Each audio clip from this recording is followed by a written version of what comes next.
Pessimism is not intelligence. It's not intelligence. I have a Substack article about it.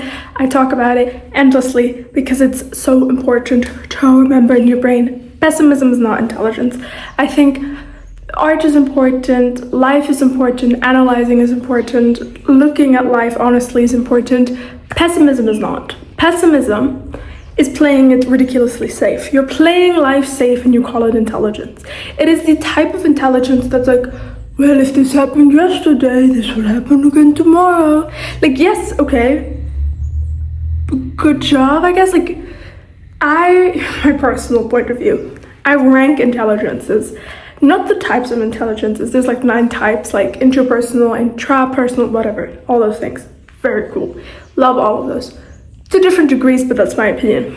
But the types of intelligences that I would rank are critical thinking, repetition, like the person who can quote any book. I don't think it's the highest type of intelligence, but I do think it's interesting, and it is kind of impressive when someone can quote anything and you're like, what? But if you mix that in with critical thinking and they actually have their own opinion about it, it is much cooler, in my opinion. And then the last one is pessimism. It's playing it safe. It's recognizing patterns, but not even in the up, down, up, down. Like if someone can recognize the pattern of the stock market, which I could not at all, I could not to save my life. Okay, cool, interesting. But the type of intelligence where someone's like, if this happened yesterday and it happened today, it will happen tomorrow. You're like, okay, great, thank you. That's pessimism. That's pessimism. You are avoiding risks, you're avoiding trying, you're avoiding inventing. A pessimist is right in the sense of yesterday, today, tomorrow, and an optimist is right in the sense of unrealistic, right? I mean, before there was the first planes, there were no planes. It literally was unrealistic. It didn't exist in reality at all, and they invented planes. That is literally how every single invention was ever created. Except the ones that are like spin-offs of old inventions, sure. Like the second iPad and the 10th iPad. But I don't even think I would consider that an invention anymore. The first iPad was an invention. The first really high-tech smartphone, maybe smartphones, but honestly, within a range, you know what I mean?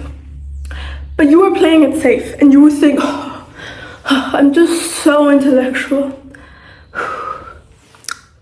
And you're just a pessimist. You're just a pessimist. You think it's so smart, it's not.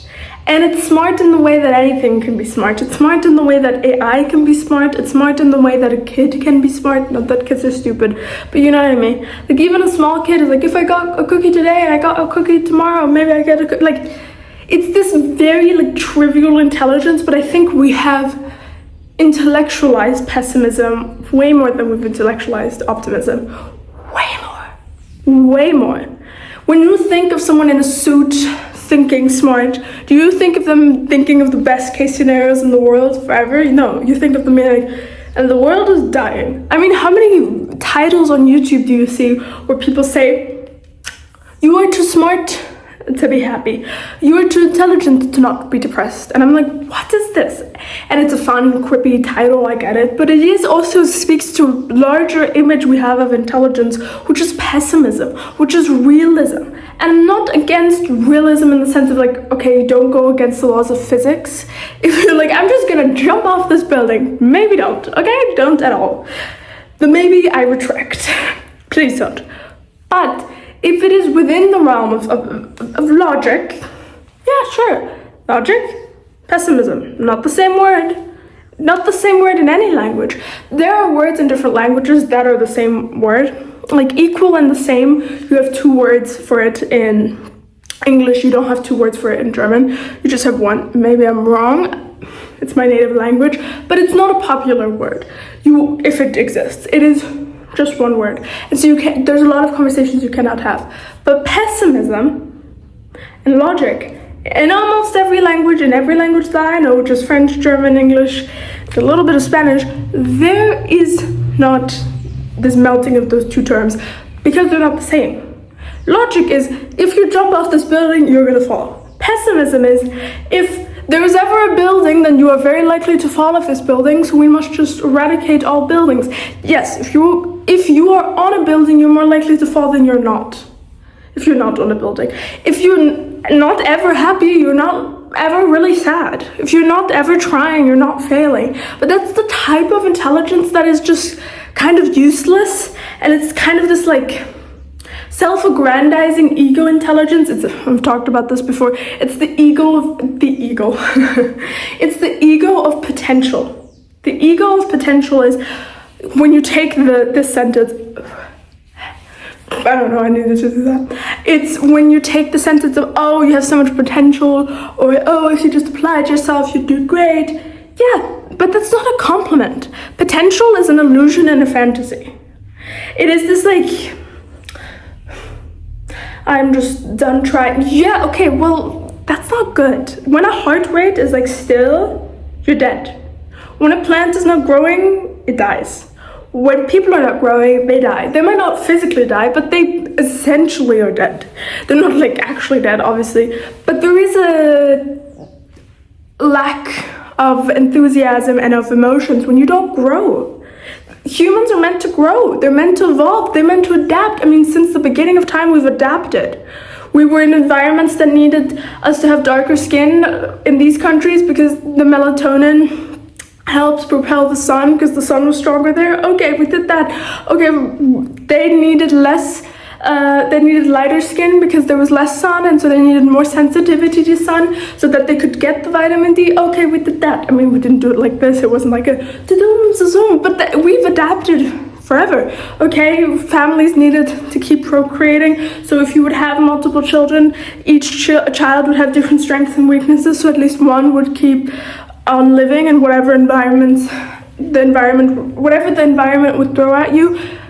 We're meant to adapt, we're meant to evolve, we're meant to grow, we're meant to move. No, you don't have to like move out of your country. You don't have to be like, okay, I'm packing my bags as I watch this video and I'm moving. No, but it's just the mindset, it's just the way you view life, and you're like, why are you talking about this?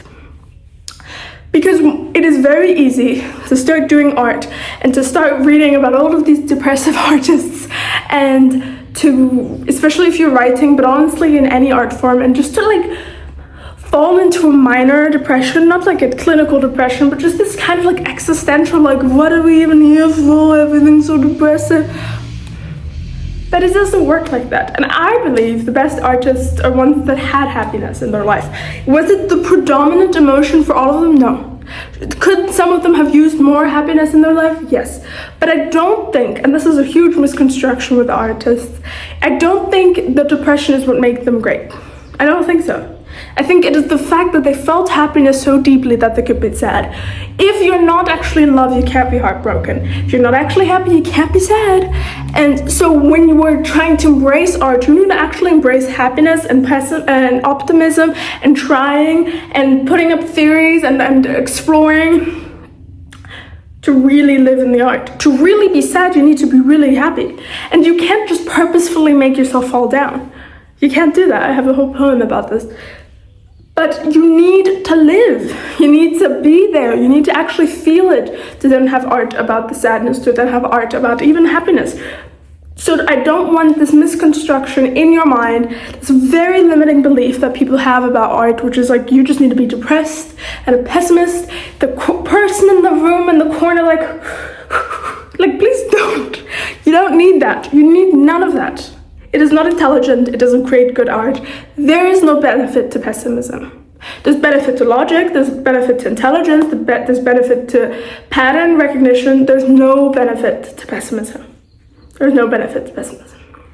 It's not a good predictor. It's just as much a delusion as like another type of delusion would be. Anyways, if you like this and if you want to go more into art, I have an art course, I have love letter tutorials, I have so many other videos, as well as I have 2 poetry books and a fiction book. The fiction book, if you're single or if you just need friends that talk about dating or these kind of things, they're basically going to be your 2 best friends in that area. And yeah, poetry is pretty self-explanatory, and if you want to see some sneak peeks of poems, I've posted some here, as well as tons on TikTok and Instagram.